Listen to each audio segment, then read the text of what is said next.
Siz hamma narsani eplab turib ham nega ba'zan qo'rqasiz, bilasizmi? Bu sizni tug'ilgan sanangiz bilan ham bog'liq.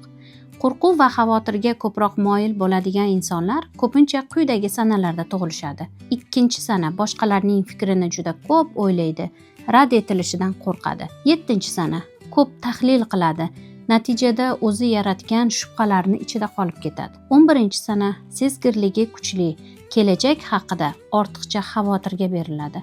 18-sana ichki qo'rquvlar va hissiy tebranishlarni chuqur his qilishadi. 29-sana yuragi bilan yashaydi. Shuning uchun ham xafa bo'lish va yo'qotishlardan qo'rqishi mumkin. Eslab qoling, qo'rquv bu zaiflik emas. U sizni aynan rivojlanishingiz kerak bo'lgan nuqtani ko'rsatadi. 2, 7, 11, 18, 29-sanada tug'ilgan insonlar. Qo'rquv sizga tanishmi? Izohlarda yozing.